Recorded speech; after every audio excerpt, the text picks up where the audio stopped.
So good day. Our discussion is about bronfenbrenner's ecological theory.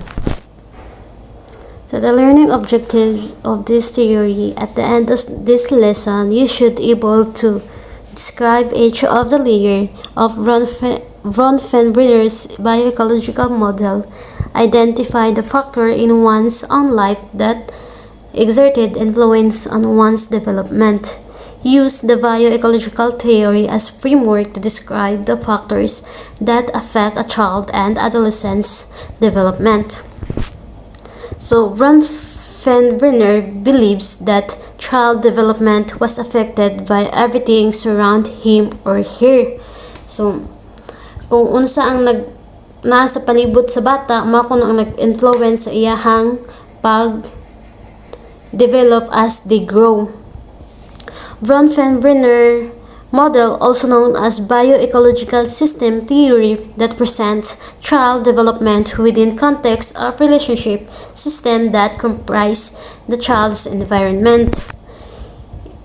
It also describes the multiple layers of the environment that has effect on child's development. Og kana ng mga layer is gibuo na siya sa mga different structure na matakal nato niya. And the term bioecological point out that a child's own biological made-up impact as key factor in one's development. So according to his theory, ang development kuno sa bata is mag-occur sa ecological system that contain multiple environment or system that interact to shape the child as they grow into adult. Nga na ang ni Bronfenbrenner's.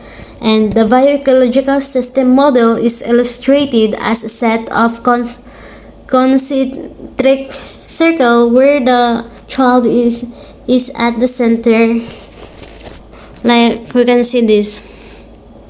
Wala na siya ang bata sa center and gipalibutan siya sa mga structure na the microsystem, the mesosystem, the exosystem, the microsystem, and the chronosystem.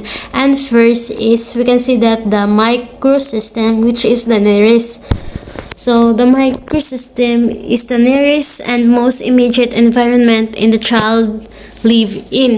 So mao ni siya ang important influence in microsystem, which include the family and the neighbor.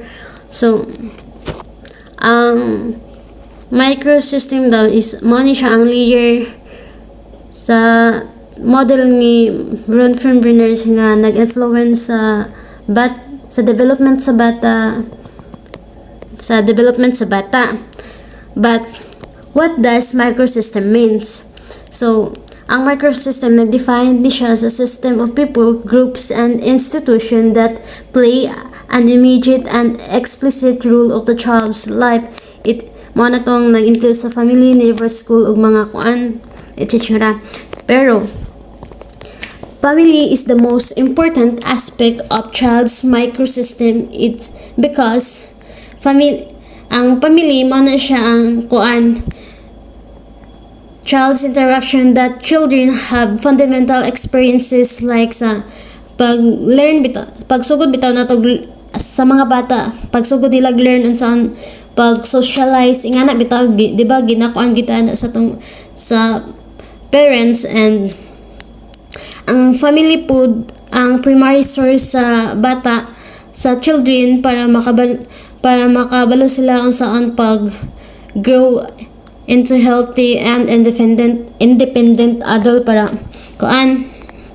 Then next is like sa example bitaw, a mother's deep affection for her child moves her to answer the baby's needs and keep the baby safe and turn the baby's smiles and cause bring the mother feelings of warmth and affirmation that indeed she is a good mother. Na-affected na-influence ang bata na sa behavior o sa belief sa iyahang parents and kuan. And Bronfenbrenner called this bidirectional influence, similar to Erickson's term as mutually in psychological theory. So nganong bidirectional man ang giterm ana ni Bronfenbrenner kay tungod ang relationship sa mother and children, it affects into two direction. It might be both away from the children or toward the children. Nga na. So next is the mesosystem, which defined as the relationship between the microsystem. So if we say relationship, baya ka ng connection sa microsystem o sa mesosystem, so unsa man ilang connection. Like ani sa example, mesosystem will include the link or the interaction between parents and teachers, or parent and the health services or the community. So like aning sa parents involved in child's in school lives by contacting their teachers. So makikuan bitaw mo, like mo support ang parents sa kuan outside activities sa iyang anak, like sa school, sa ilahang lugar nga bitaw mo na iyang mama mo support sa iya ha. This interaction between the child's home and school life can have intermediate impact of their educational outcomes. So kuan kay ni siya. And the next is the exosystem. So exosystem refers to the bigger social system in which the child does not function directly. So it includes city government, workplace, and the mass media. So from the word not function directly, so ano no? Like marang magdepende na sa pagkuan sa bata. Then same sa example is the mother works at call center that was in that burger chain commercial where the mom and children meet up of the fast food for breakfast just before children go to school and mom going home. So kini agid is dili gini siya direct na interaction sa children and sa mother kay, and it also feel positive and negative impact sa system sa bata, pero magdepende na sa iyahang pag-create sa iyang own system kay like kuan magid di ba ang bata kay ang tao kita bitaw mga anak kay di ba mas appreciate na to ang kuan luto sa atong parents, ang effort nila kanang atimanon ta nila before we go to school kaysa mga una ta sa gawas nga na lahi na baya siya impact baya. So mo na siyang indirect gid siya. And next is the macro system. So the macro system is the outermost of the child's environment. It includes values, custom, and laws. Also includes the belief system contained in one's macro system, permits all interaction in other layer and reaches the individual. So kini magdepende na siya sa values o custom and laws sa lugar na ilang katawhan. For example, kining sa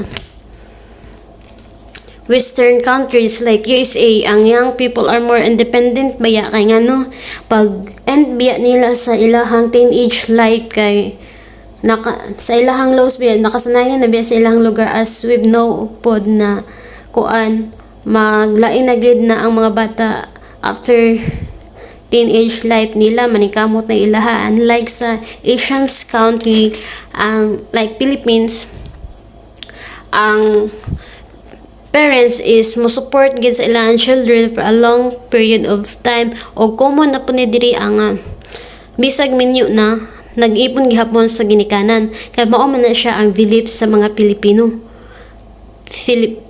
rather. And also sa China and the other countries that face challenges for girls as they grow. Anong challenge man sila sa mga babae sa ilang country nga sa ilang pagdako.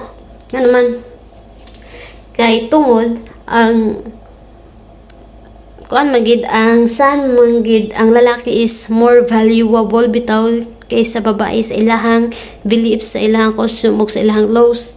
Yan na sila. And next is the chronos system. Relates to the transition and shape in one's lifespan. Kung one likes tayong pag-grow to adult bitaw, may also involves the socio-historical context that may influence a person. Kaya bitang as they grow adult bitaw, di ba na mga changes ana sa atong physical and emotional being ana. Then This system can affect or influence the child's externally and internal. So, if we see internal, like for example, ano is ang timing sa other siblings coming or ang timing sa ilang parental separation or even date pagkamatay. Ang pagkamatay sa ilang member of family nga na mo na siya ang sa externally, and sa internal mao na siya ang kuan kana bitaw ang body changes bitaw na magkuan sa pag mo develop sila, kana ang timing sa ilahang menstrual kanang sa mga bae bitaw, kanang sa pagkuan pag-grow sa ilahang kanang pag puberty na sa mga babae ba, then mo na ang makaapekto sa ilahang kuan pag change sa ilahang environment. And that's all. Thank you. God bless.